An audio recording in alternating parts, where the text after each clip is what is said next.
In social media, you read all the time, oh, I'm fasting this week. Oh, I've lost 5 pounds. Oh, I found a new diet. Oh, I've joined the gym. Oh, I'm going to get abs. Oh, I found a new job. Oh, I got a new car. Do you understand? Here it is.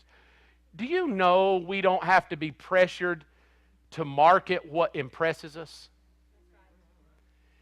Let me say it again, you don't have to be pressured into marketing what impresses you. If the new diet impresses me, nobody has to make me talk about my new diet. I tell everybody, you ought to drink this drink I'm drinking. I lost 42 pounds in 8 minutes. It is awesome. Now the bottle only costs you $298 a week, but you can lose a lot of weight. Now, I understand that. But do you know people, now you need to write this down. This could be a test question. People will market what impresses them. Nobody has to make you. You got a new pair of shoes, you'll talk about them. Oh, I found these shoes. They're the prettiest shoes. Oh, I got this new girdle. I don't have a girdle. I got this new girdle. It just holds everything in. It's called Spanx. It's wonderful. It just is a great, great thing. Oh, I joined a gym. It's wonderful. I've got the nicest trainer. What impresses you is what you market. So I would say this to all of us in the room, me included. Why do we have to beg people to talk about Christ? Because he ceases to impress us. We're no longer impressed with him. So we have to beg people to witness. We have to beg you to talk about him. We have to give bracelets to remind you to say something or whatever. And that's nothing bad. It's just that it's the element of humanistic thinking involved in the gospel that Jesus really no longer impresses us, because if he did impress us, nobody could shut you up. You can't shut up people who are impressed. They're impressed. And you can't keep them quiet. It's like, hush, be quiet, stop. Christmas, I was watching everybody posting pictures of their new iPads and iPad minis and all their new games and their video games and their boots and their coats and their shirts and their everybody. Why? Because we have no problem talking about what impressed me. Well, guess what? How could God of the universe impress us as humans? All right? 1, walk on water. That's impressive. But we've never seen him walk on water. It's just written in a book.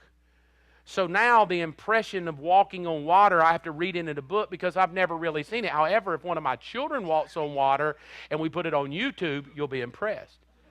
Now we know this is true because YouTube in and of itself, people will say this, oh, that video went viral.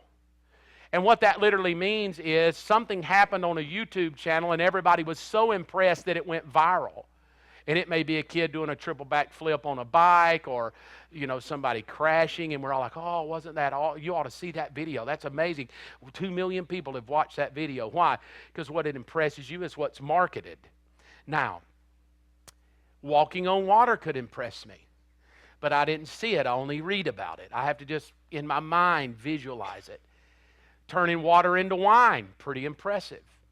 We could do that today with science, but that would have been a pretty impressive treat.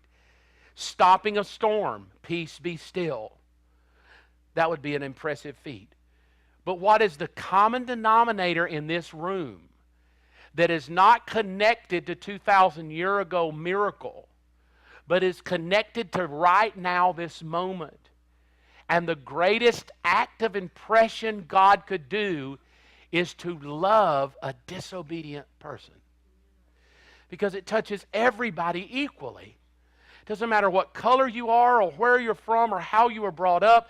God said, the way I'm going to impress all of you, it's not with my wowful miracles. It's not by floating across the water. It's not by turning water into wine. Come on, folks, I'm God. That's easy. I made the whole universe. What do you think just saying peace be still was hard for me? That was easy for me. What do you think turning a stone, taking a bunch of fish and multiplying that? I made fish, so this is no big deal to just make a couple of thousand more to feed. feed some people. This impresses you all? I made the universe. I hung the stars. I call you by name. I know every hair on your head.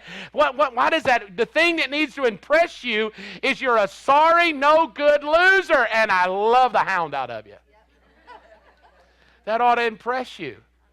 That ought to impress you greater than anything in the world.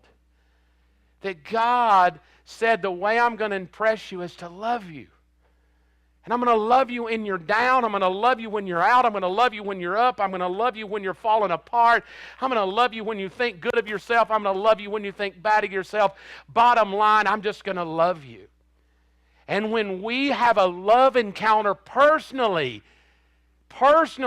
you won't be able to hold it inside the doors. When we have a love encounter personally, we cannot even contain it in the door. People will start lining up to come. People will start going out into the community just to talk about what God's done. But the greatest way to shut up a love encounter is this: nobody cares, and it's a personal thing, and nobody needs to know it, and religion is private, and you just need to keep you and your God personal to yourself. Why? You keep nothing else to yourself. You talk about your car and your computer and your boss and your dog and your cat and your movie and your buttered popcorn and your Reese cup, and you talk about your gym, and you talk about your girlfriend, and you talk about your date, and you talk about your restaurant, and you talk about the Mexican food.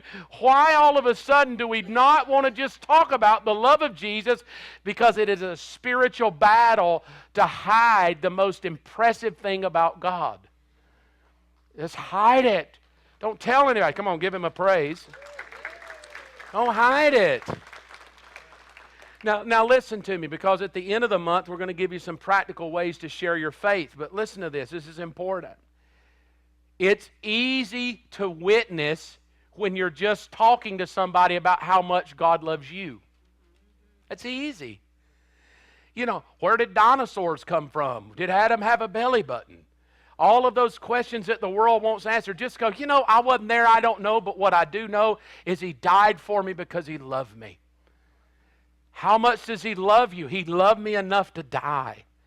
Now, we'll never be able to propagate and market the gospel until those that carry the gospel become impressed by the gospel.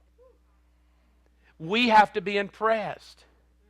So I will ask you to take a personal test this morning. This is your own test. What impresses you about God?